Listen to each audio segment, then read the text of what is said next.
going to, oh, thanks, Laura. We're going to have Danielle kick it off before we dive into the actual specific content on landlord incentives. Oh, you can go back to the first slide, Laura. Thanks. Danielle, do you want to go ahead and introduce yourself and let folks know some of the cool updates you have for us? Yeah, sure thing. So thanks everybody for tuning in. So again, my name is Danielle Garcia. I'm running the EHV program. So I wanted just to provide some background context and then some opportunities for you to consider as you're going through this webinar series. So one is, if you are under 20% utilized, our EHV research team will either has been or will be emailing you to identify the root cause of any low utilization. And so far, based on responses, we've gotten about 60% of responses so far that are saying that there's high shortage of housing inventory, right? That's no surprise. I think right now, given the market, we are strongly aware that we are having trouble with landlord participation and lack of housing stock. And based on all of these responses, we created this webinar series to help you navigate through all of these barriers and see what other housing authorities and what our TA providers are doing to address these types of challenges and give you some ideas for consideration. I think the big thing as you're going through this webinar series is we have lots of technical assistance that we can help you navigate through these challenges. So through these presentations, if anything's resonating with you that you really need help beyond this landlord engagement webinar series, please reach out to us. Our EHV website, hud.gov/EHV, if you click on that page and scroll to the bottom left corner of the page, there's a link where you can request technical assistance. I'll also throw it in the chat here in a bit. One other flag for y'all is that we have a dashboard that showcases the service fees and admin fees for EHV. We know how important all of these service fees are for your success, and even in some of these landlord incentives that you can create to help incentivize landlords to participate. One thing we want to flag though is that we're not seeing very strong reporting in this dashboard. Right now, it's only showing about 11% of service fees have been expensed. And I know it's like there's a 2-month lag, but it is important to paint the right picture of how you're using the service fee, especially since we're getting questions from the Hill asking if these service fees are helping y'all, and we know that they are. So we just want to have that strong argument of all the great things and how you're incentivizing and being creative with the dollars that were provided. One final note is that we are drafting a notice revoke and reallocation. So again, we strongly encourage you to seek technical assistance. We're here to help you, and we really look forward to seeing you succeed. And we're very excited that you tuned in to participate in this webinar series. And so with that, I'm going to turn it back to Homebase. Thanks so much, Danielle. Glad you're able to be here. Appreciate the announcements and the reminders and the heads up on some of that.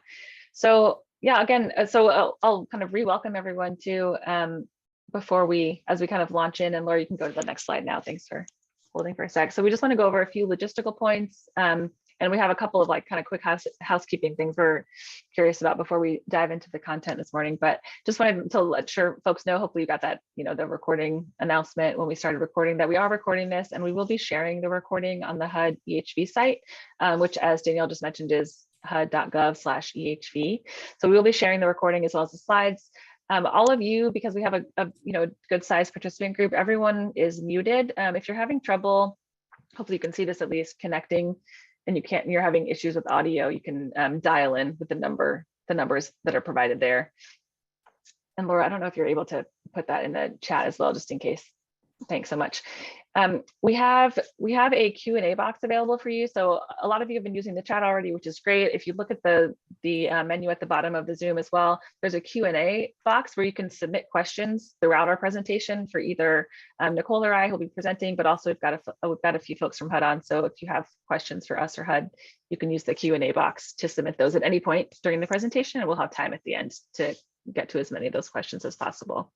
And then also, we hope you'll continue to use the chat as well, because we have that open for folks as well. You can share your thoughts in response to what we're presenting, especially if you have, thank you, Laura, for the audio info. If anyone needs to call in, that's in the chat now.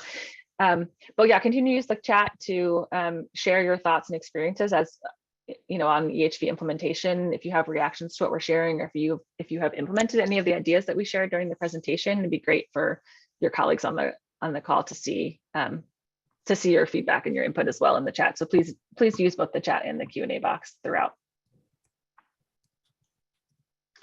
So this is a overview of this webinar series. Danielle mentioned, that this is a series, and this is our second webinar in this 4-part series. So the previous webinar, which again, the recording and slides, if they're not already available, will be on that website, was looking at system level approaches to landlord and unit engagement, including how to assess your local market.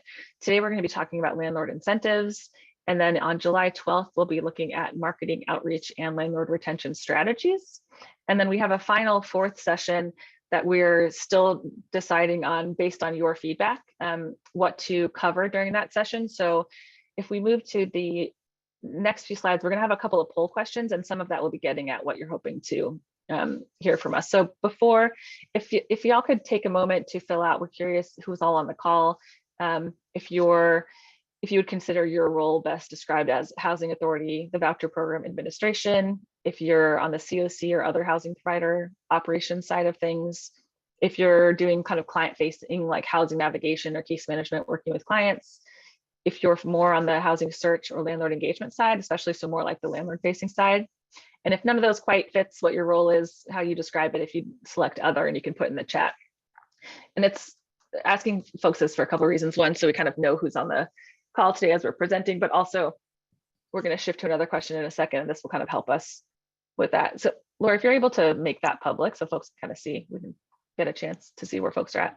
So you can vote directly in the poll, and we can see, okay, great, we've got over half of you are on the housing authority voucher program administration side. We've got a few COC and other housing providers on, and then a mix of housing navigation, housing search, and then some others, which I appreciate y'all sharing in the chat when you're fitting in the others. So you can get a sense, thanks Laura, of where folks are at. Okay, and then we have another poll question. I mentioned that we'll have a fourth webinar in this series, where we're still trying to figure out based on what you all most need and want to hear about. We'll be building the content based on that. So if you could vote in this poll, that'd be hugely helpful to let us know which housing search and landlord engagement topics you'd like to hear more about. So we have here landlord engagement for special populations like youth or folks fleeing domestic violence or other populations. If you want to learn more about shared housing, using vouchers for shared housing, that's another option. If you want to hear more about how to support households through the housing search process, that's another one that we've been hearing about. And then if there's something else that's not one of those 3, if you could, again, put that in the chat, if you select other and then put it in the chat, that would be really helpful for us. And we'll use all the input from this and the other webinars that we're hearing to build out that 4th topic. And Laura, you can go ahead and share the results of that too as people keep voting. You can get a sense of what each other is looking for. Thanks. All right, so we're seeing a mix, although the most of people who are voting are saying supporting households through the housing search process. Great. If you want to provide any other details about your answer, like if there's something specific about supporting households through the housing process you want to put in the chat, feel free to do that as well. But thanks everyone for participating. We have one final poll for you. It's a quick one, and then we'll get into the content. So this is, again, because this is the date we have planned for that is July 26th. We want to get a sense of people's availability. So if you are planning to attend the National Alliance to End Homelessness Conference, which is the week of July 25th, if you could let us know here, we'll just leave this open for 10 or 15 seconds to get a sense of people's availability for that last session. That'd be great.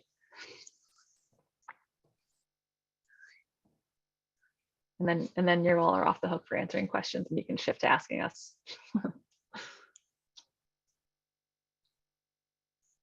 Okay, thank you all so much. Okay, great, appreciate that. It's really helpful for us. Thank you all so much. All right, so appreciate you all participating in those polls for us. We're gonna move into the content for this session at this point. And again, remember, as we're going through the slides, please feel free to put questions into the Q&A box. And continue to chat with each other in the chat. But if you have questions for us, it's easiest if you put it in that Q&A box, and that makes sure we won't miss it in the flurry of the chatting. All right, so today's session, we're going to talk about providing incentives to private market landlords, and particularly the things we're going to cover are making sure that folks have a good understanding of the range of landlord incentives you can offer. I think that phrase is somewhat familiar to folks, but the details of it are what we're going to kind of dig into a bit. we want to help you all and those in your communities understand like how to determine what types of incentives might work for your program or your community, specifically your EHV program, but also you could think about it more broadly if that's helpful.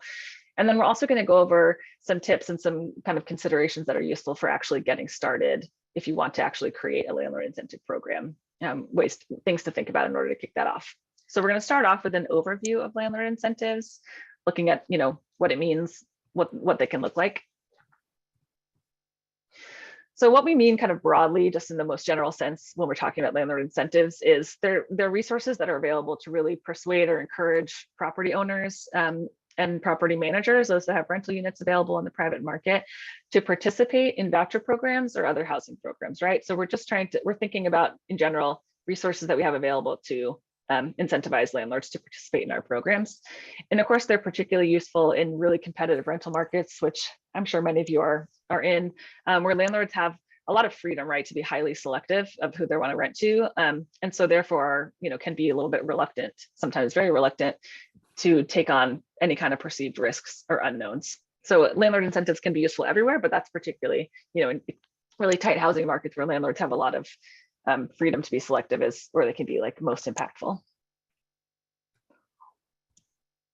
So in terms of laying out some of the basics of what landlord incentives can look like, we have here a couple different categories just to help us orient. So the first, that blue box has landlord bonuses or incentives. So I think this is what many people think of when we talk about landlord incentives, right? This is essentially kind of framed it here as paying for participation, right? Incentivizing landlords with just financial payments to actually rent to households that have EHVs, for example. So these are usually one-time payments that are made directly to landlords. They can be per landlord, they can be per unit. Usually they're at the point that a household is actually leasing up. So once they've signed a lease with one of our participants, that's the point at which they are eligible to get this payment. And of course, again, they usually are just one-time payments that lease up, but communities, and we'll go into more details, you can also offer additional bonus payments for like lease renewals or like referral payments for referring other landlords, things like that. The second category we have here, we framed as landlord support funds, but they're often referred to as like damage funds or risk mitigation funds. And there's a couple other kind of names that we'll cover in some examples here of what these can look like. But this is, rather than an automatic like one-time payment for a landlord, this is more like money that's set aside to repay landlords for losses that they might incur as a result of usually like damage beyond wear and tear or terminated leases. So for example, for the wear and tear piece, if it's above wear and tear, but it's beyond what a security deposit might cover, you might have some funds available to reimburse landlords for those kinds of costs. And the way it kind of works is landlords basically submit claims with documentation, usually when a tenant moves out, but you can kind of orient them or you can build them however you want. But usually it's when a tenant moves out, typically they're capped at a certain amount per unit or per claim, and there's some sort of process in place. But again, it's money that's set aside just in case, and often can be referred to as like risk mitigation or damage funds might be the most typical phrases you've heard.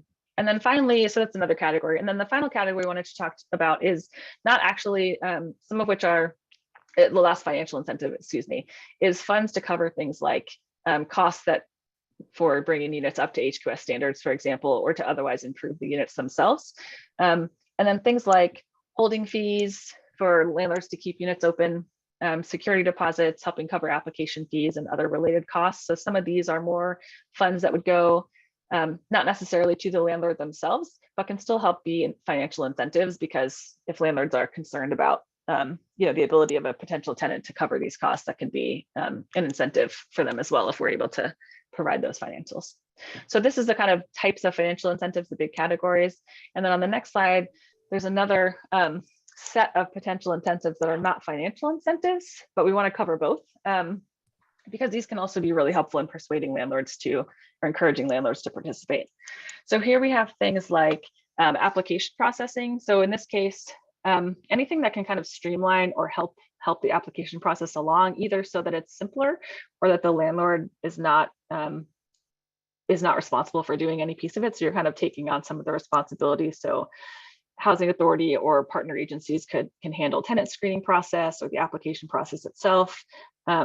This, of course, requires landlords to trust the partners that are offering to do this. And so some of this might be more incentivizing for landlords to have some sort of relationship or experience with the program.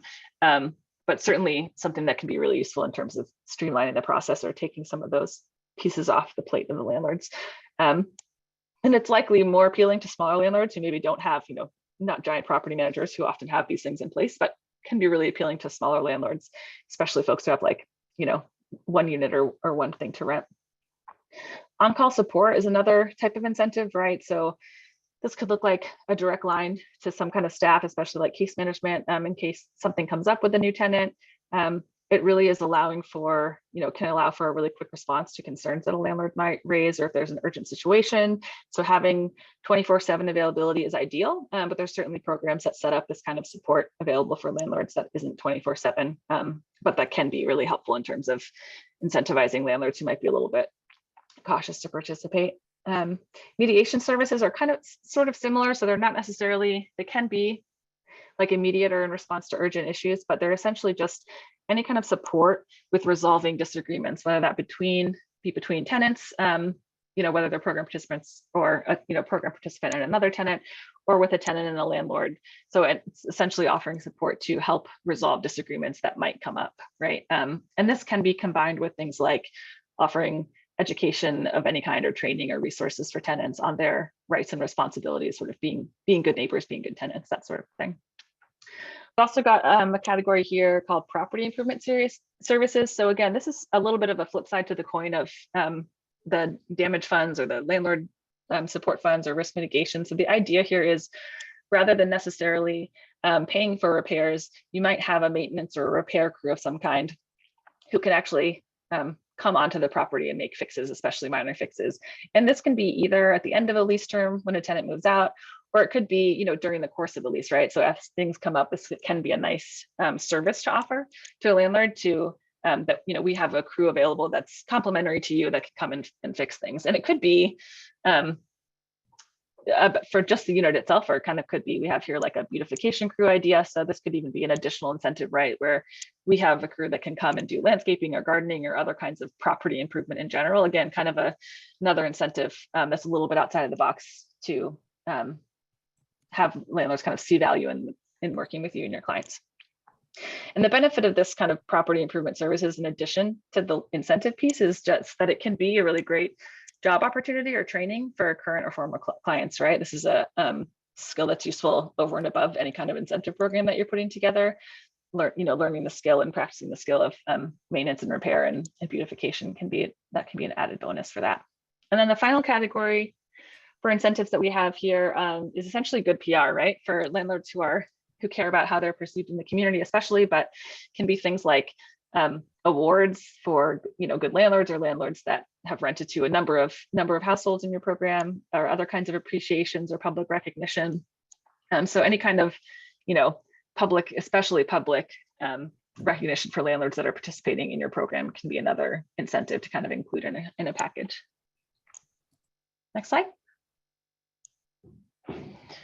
So here we have, this is usually a question, very understandably, what the potential funding sources are. So I just went over, the different kinds of incentives, both financial and non, but all of those take resources, right? So we have here just a hopefully easy to refer to chart. And again, we'll send these slides will be available for folks, but it lists out both the funding source and the relevant allowable uses. So again, we only have the allowable uses here that are specifically related to the incentives we're talking about. So the EHV program administration and service fees, which Danielle was talking about at the top with her remarks, are obviously a hugely important and really great resource for funding some of these incentives. So these fees can cover things like security and utility deposits, the application fees, the holding fees. So, all of that we were talking about in that third category of incentives, but really crucially can cover the incentive bonus payments we're talking about. So if you look at owner recruitment and outreach and incentive and retention payments, all of which are allowable uses for that EHV program admin and service fee. And then we also have a few other options here listed, like the HCV, the Housing Choice Voucher Program admin fee reserves, which can also supplement EHV admin fees. And then ESG CV funds themselves, which housing authorities may or may not be administering, but your community partners and your COC partners in your community are likely, or your likely have some, so you can kind of work with them if you're not administering those directly, but those can also be used for landlord incentives for up to 3 times rent charged. And those can include signing bonuses, security deposits, damage repairs, costs of maintenance and cleaning. So all the things we've been talking about. And then the last two we have here are kind of will depend largely right on your community and who your partners are, who you have good relationships with, but municipal and local government funding, as well as just direct philanthropy and private fundraising can be really, really helpful because they're often much more flexible according to either the priorities of the organization or the government agency. And so can also be really helpful to, to kind of like further support financially these kinds of incentives. We have some folks in the chat sharing some of what you're doing as incentives, which is great. Thanks. Keep that coming. Next slide. All right, so the rest of the slides I have, I'm going to go through a few examples of programs of what communities are doing. These first two are not strictly EHV program incentives, but the details of them can certainly apply and the ideas are really similar. But so this first one we want to share a little bit more details on is San Diego's incentive program, which is called Landlord Engagement and Assistance Program. It's for landlords within the city who rent to households exiting homelessness. So this is not a specific EHV program, but can apply similarly. So they offer like a bundle of incentives, right? There's financial incentives like payments for first apartments rented, and then an additional slightly lower payment as landlords offer up additional units. There's also what they call here a contingency fund. You'll see people call it differently. This is essentially that like landlord support fund, risk mitigation, damage fund. They're calling it a contingency fund to cover expenses that a landlord might incur upon move out that are, again, over and above wear and tear and not what's covered by security deposit. They also are offering assistance with applications and credit checks and utility assistance and security deposits. So some of these are really common, right, in bundles of programs. And then they also have additional incentives, which include a landlord liaison. So that's kind of what that support I was talking about in that non-financial section, as well as free online rental listing and tenant placement assistance. So again, kind of relating to that the processing piece, kind of taking some of the work off of the plates of landlords. And then a pre-inspection and certification that's good for 60 days, right? So again, to kind of help streamline the move-in process and avoid delays on that end. Good. Next slide. So another example we wanted to highlight was the Chicago Housing Authority program, which is specifically incentive payments for mobility areas. So here they're defining that as community areas with poverty levels that are below 20%, as well as low violent crime rates. So trying to open up units for folks in different areas than they maybe otherwise are often using housing choice vouchers. So this is a one-time payment that's equal to the contract rate essentially. And it's received within 30 days of that first payment that the housing authority is making. So the key things I want to mention here are there's no limit in this to the number of payments. So if a property owner has 20 units, presumably they can get this this incentive 20 different times. And another key piece, which we see fairly often with housing authorities, is that there's no application required. So basically, if you are leasing up a unit that's in one of these areas, you would automatically receive that payment. You as a landlord don't have to actually apply for this incentive. So that kind of automatic payment can be really helpful as well. Next slide. So shifting a little bit from those were kind of incentive bundles or incentive payments. So shifting into that risk mitigation funds or damage funds, contingency funds, right? Like all these different things we can call this. So we have two examples here, one from Washington State and one from Colorado. And again, they're both, I won't go over like the individual details of each of these, but they're essentially up to a certain amount of money per claim, right? To cover the kinds of damages we've talked about if they happen, right? So landlords would submit a claim showing that they're like a qualified landlord under the respective programs, and then laying out what the damage is received and what it's going to take to cover it. And there's a maximum payment that they can receive in reimbursement. So the reason the Washington State one is really interesting because it's actually was created by legislation after I think there had been a couple of different pilot programs to kind of test out how it worked, and so it covers a variety of types of housing programs. That one's really interesting to look at if you want. And then the Colorado one is a little bit more of a standard one, right? That's set up by program. So both those are worth looking into. And there's some links there in the slides that you'll get afterwards. And then the final two slides that I have before I hand it over to Nicole are again just some additional examples. So I won't go through all these specifically, but we just wanted to give people a sense of the kind of variety of programs that are out there, incentive programs, to give you a sense of, and these examples are specifically related to EHV programs, this as well as the next slide, but they're looking at a combination of those leasing bonuses, right, that are signed at lease up, but they're different amounts, right? They're not all the same. There are like some amounts that you see more frequently, but it's, you know, dependent on the community, how much is paid for each one. Some of them have the bonus incentive plus a holding fee option if necessary. You can see that Kern County, which is in California, has 3 years of supportive services for tenants included. So that could be something depending on your community resources you tack on.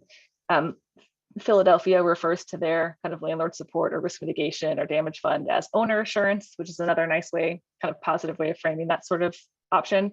And again, this is meant to just show you sort of a bit of a variety of the types of incentive packages. So this slide has both programs that have both the incentives, like the upfront, you know, landlord bonus essentially, plus some other pieces of a package.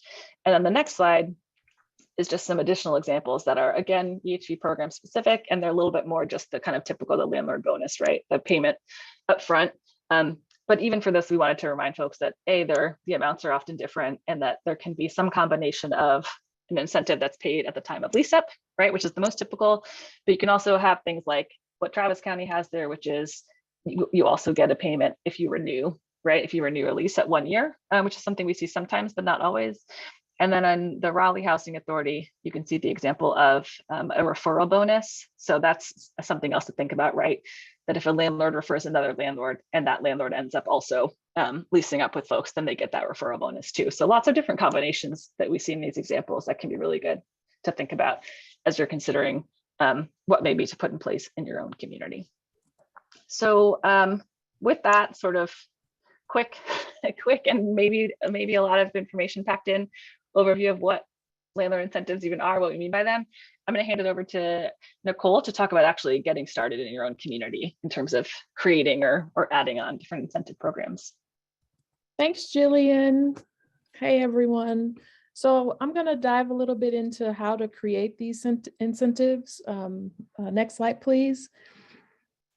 And so I think the most important thing as you think about incentives in your community is try to identify, or the need to identify, what the need is in your community. Identifying the primary reasons why landlords are not working with your clients. So maybe there could be talks, small groups, landlord fairs, that kind of talk to landlords about what those issues are, and give them a safe space to be transparent with your organization as you try to figure out what are the needs in the community. Involve your COC partners and providers and organizations in your community that may work with landlords or able to tap into some of the units that are available in your community. And then maybe also talk with tenants in the program, folks that are on the waiting list or waiting to be participants in the program, and then just general clients of the HCV program or your programs. I think the second thing that needs to happen is you need to understand the scope and the nature of what your landlords bring to what you're trying to accomplish with the EHV program. So large property management companies or smaller landlords have different needs, have different objectives as they're trying to lease their properties up. There are certain areas in your communities that are more likely to have HCV or EHV participants in them. So high opportunities, trying to figure out how to get into those communities or areas in your community that are not typically used by HCV or EHV clients. And then maybe try to tap into the owners of particular types of housing in your community, such as community boards or different aspects of housing in your community. So again, just trying to understand what makes landlords tick and what could bring them into what we're doing with EHVs. The next thing is to examine what your incentive programs are. Do you have incentives? Have you used incentives in the past? Kind of work towards a program that is fitting of the first couple of things that we've been talking about in terms of what we're trying to do here and making sure that landlords are being served and recognized for what they're bringing to the table. What things have worked for you in your community? What things haven't worked? And then maybe looking to other communities for ideas in terms of what you can do. I think another thing that would be helpful is to look at your payment standards and rents in your community. And that also speaks to the high opportunity areas and the non-high opportunity areas. Some housing authorities use zip codes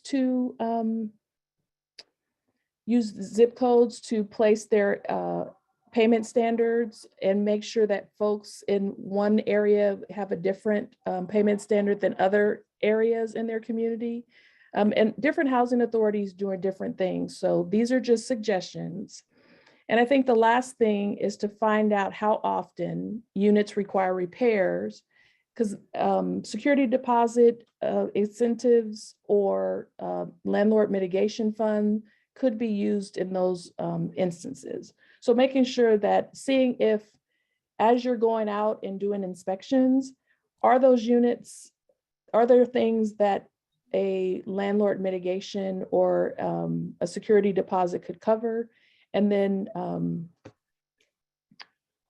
putting that as part of your incentive program. Next slide, please.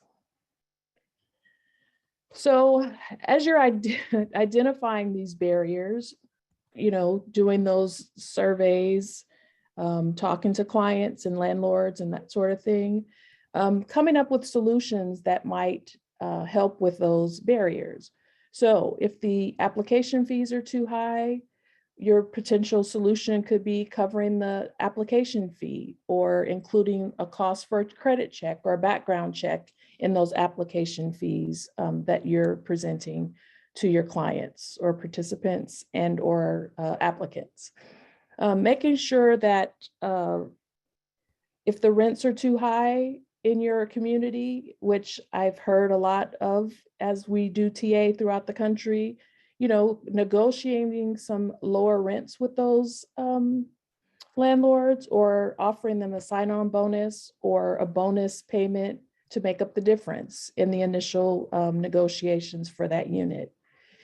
If a barrier might be private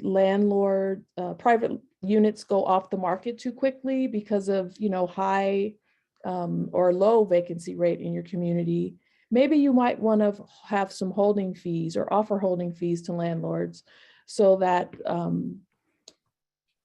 those folks experiencing homelessness have the time to get their documentation together, and then become eligible for the program and then eventually move into the unit.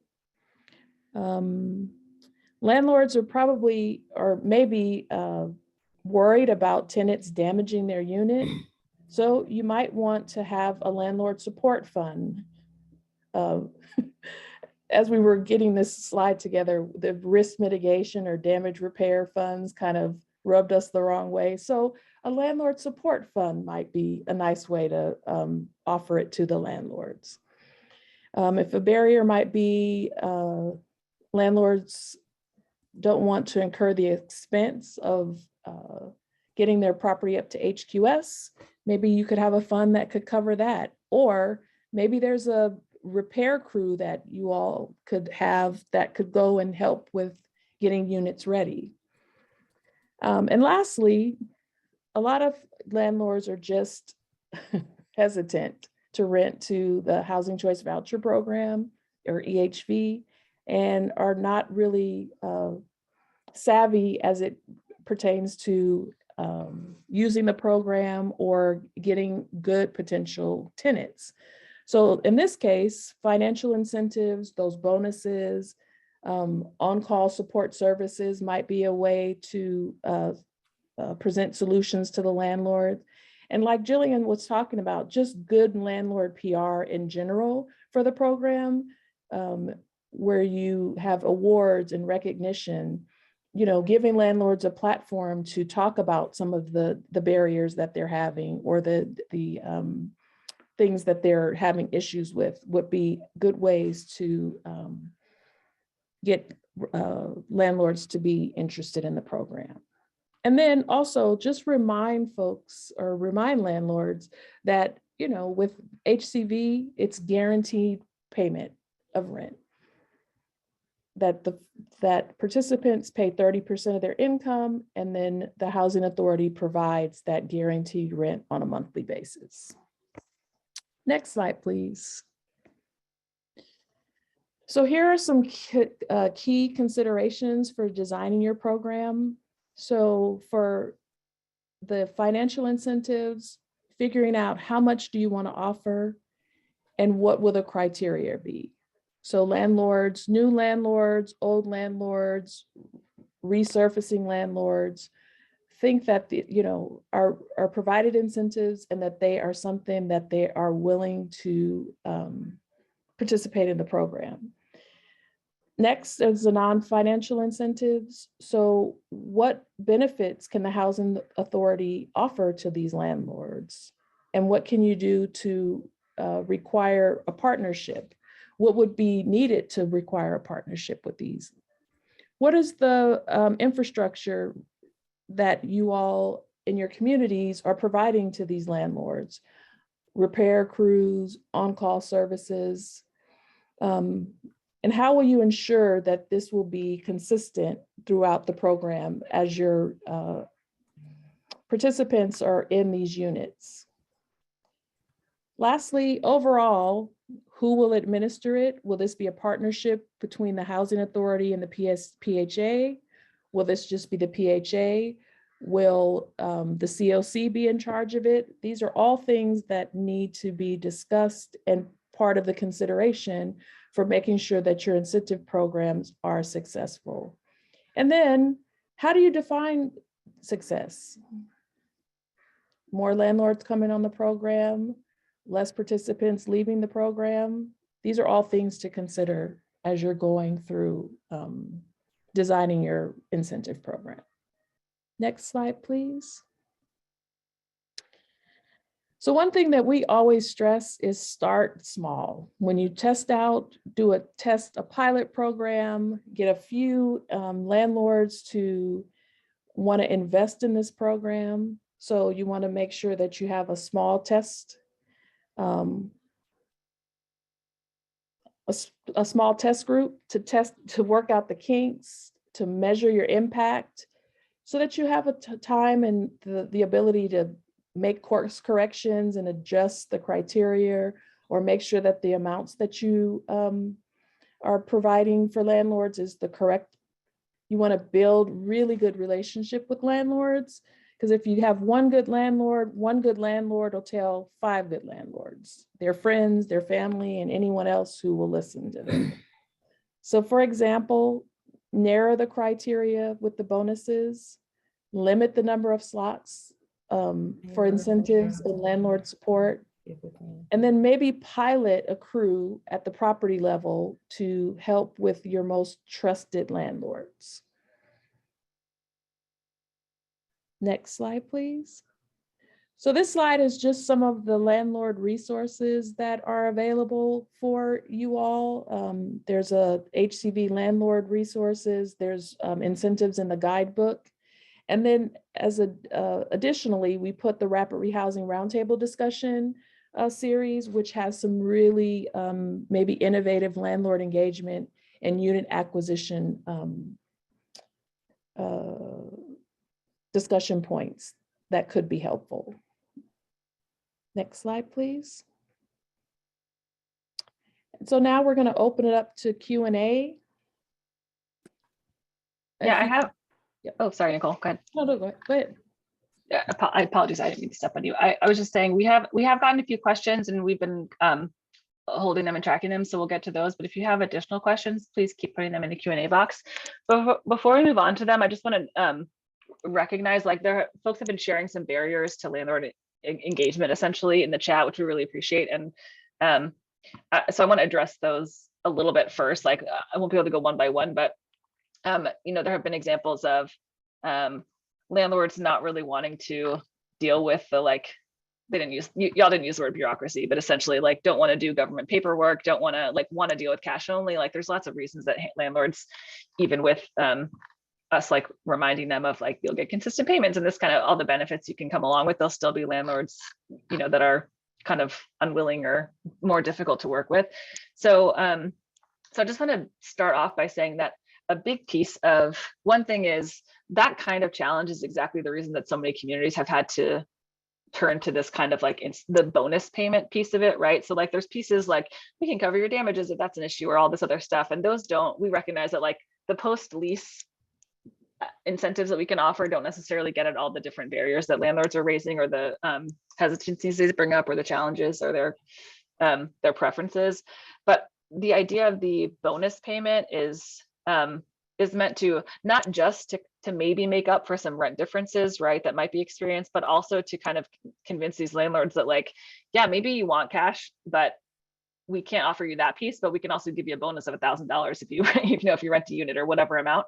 So what I would suggest is, and I know this is easier said than done, and I'm not trying to suggest that like a landlord incentive program can address every barrier, like that just won't happen. But I think that's a big part of what can be useful. Nicole was going over when she's talking about kind of establishing the need in your community, right? Talking to landlords, both past and present, and even just like potential talking to tenants, is that if a landlord is saying, well, I don't want to do this because I only want cash, or I don't want to deal with this, I think asking the follow-up question of, okay, well, is there anything that we could offer theoretically that might get you over that hump, right? And maybe what they ask for is not something you can provide, right?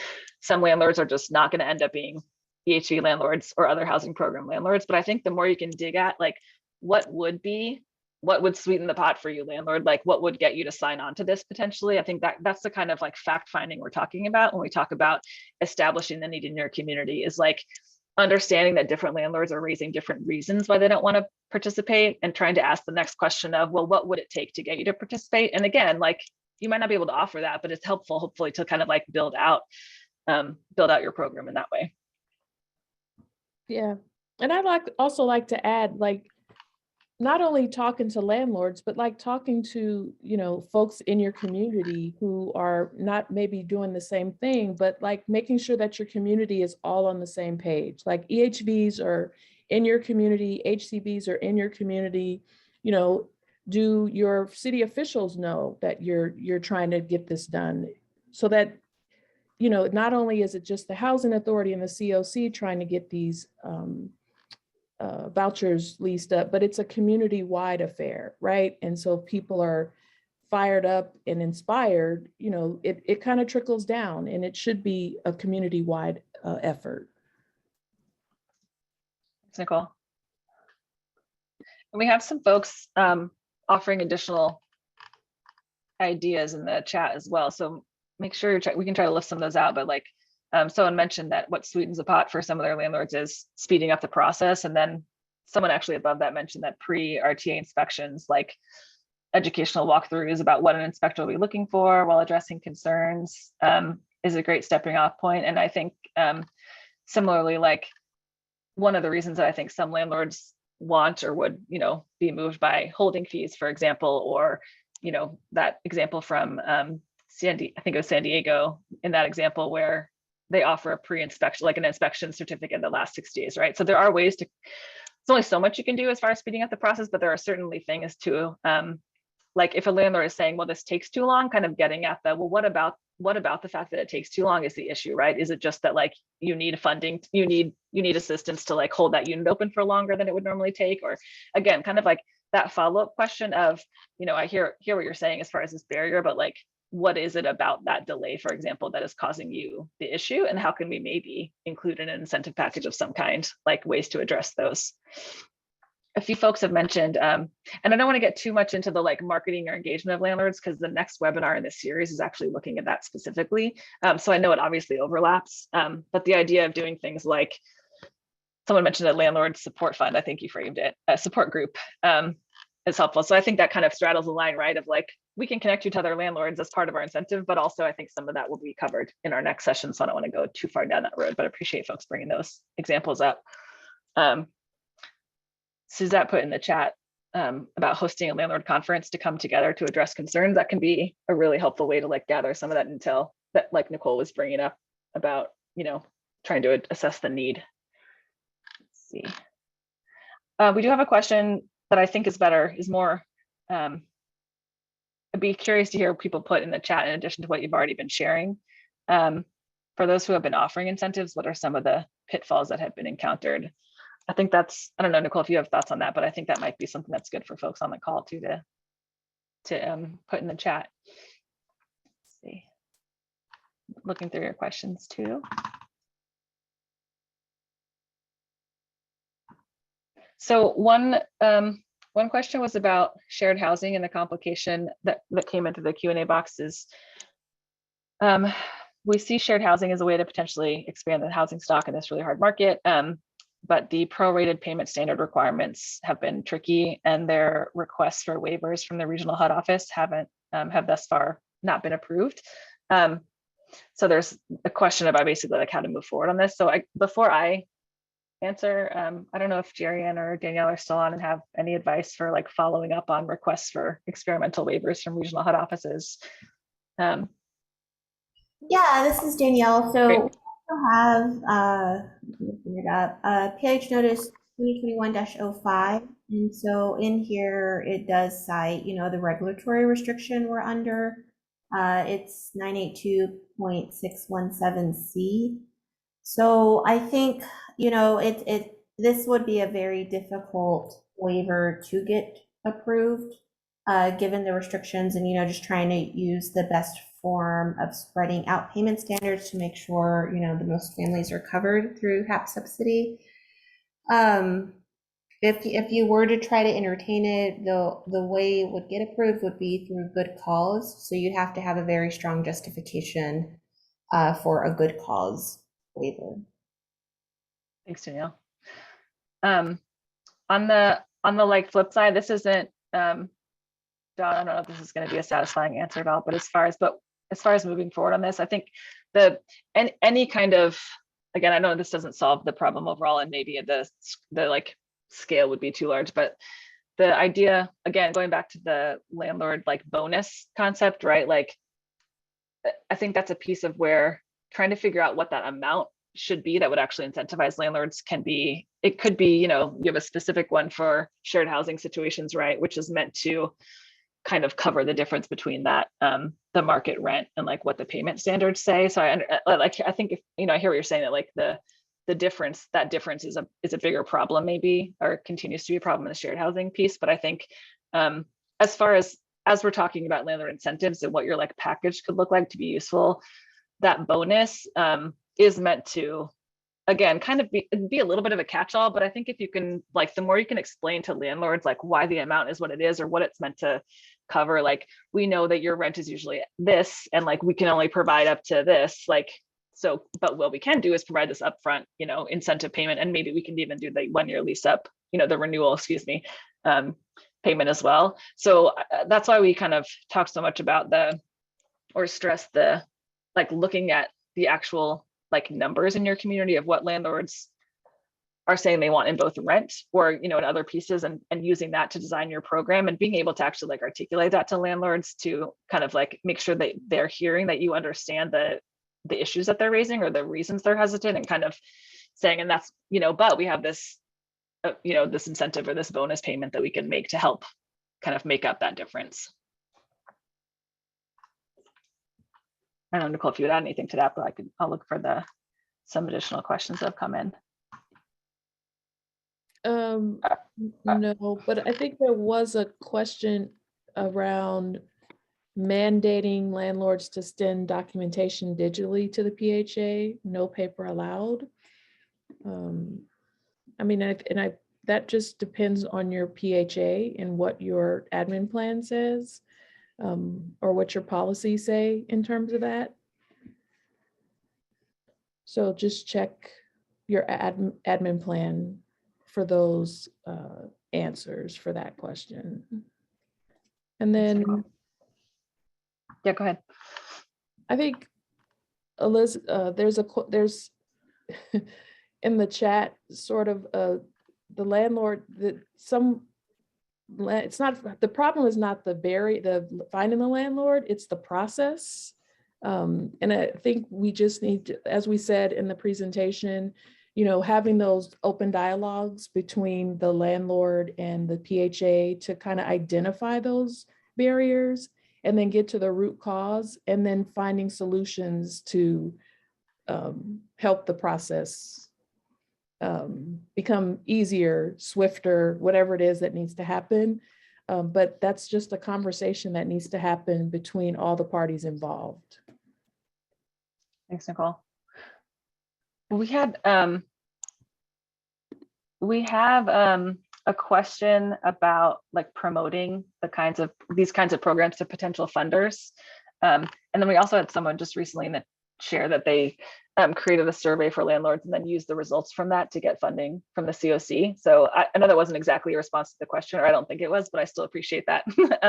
So I think, yeah, it's that with the idea of, again, it goes along with kind of gathering as much information and data as you can to kind of justify the need. And also if you can point to either smaller programs that you've been able to do, or if you're able to chat with, like, we have a lot of examples here of different communities that have set these into place. And if you're able to connect with them to ask about how things have gone, like if they can demonstrate how much more quickly they were able to lease up or how many more landlords they brought in with these incentive programs. I think examples of how some version of this has worked in your community, or like if you don't have that yet, right, because you haven't been able to fund a pilot program of some kind, then a combination of like pointing to the need. And again, that comes from talking to landlords and program providers and tenants, right, of like why everything you have to offer absent landlord incentive program like isn't quite working, like what the challenges still are, and then being able to explain how the landlord incentive program that you are designing and put together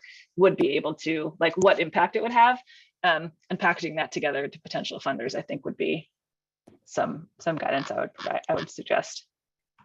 Let's see. There's a question about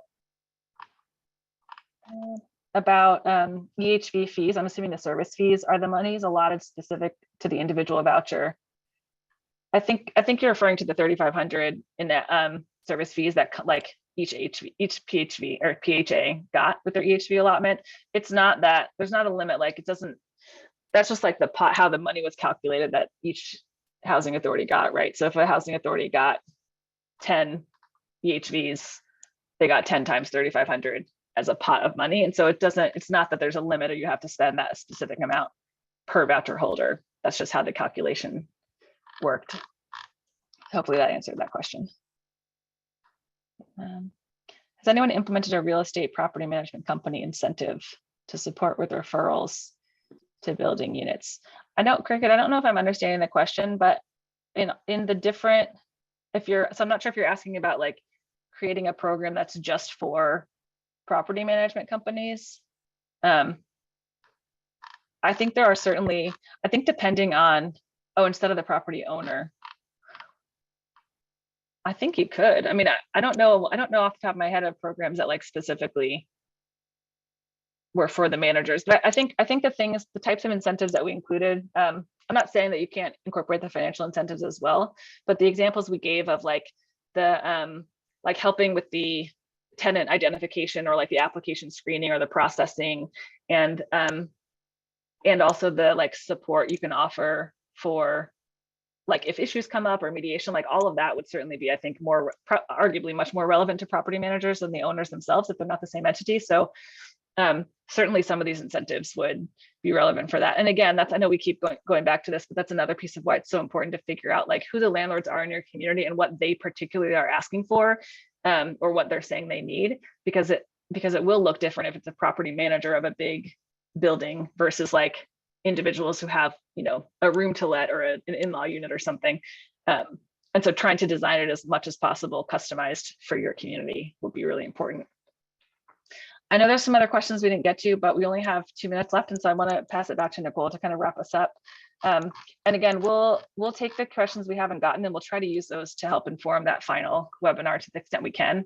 And again, we'll also be sharing this recording and slides with you all as well. So thanks so much for all your questions. Apologies for the ones we didn't get to.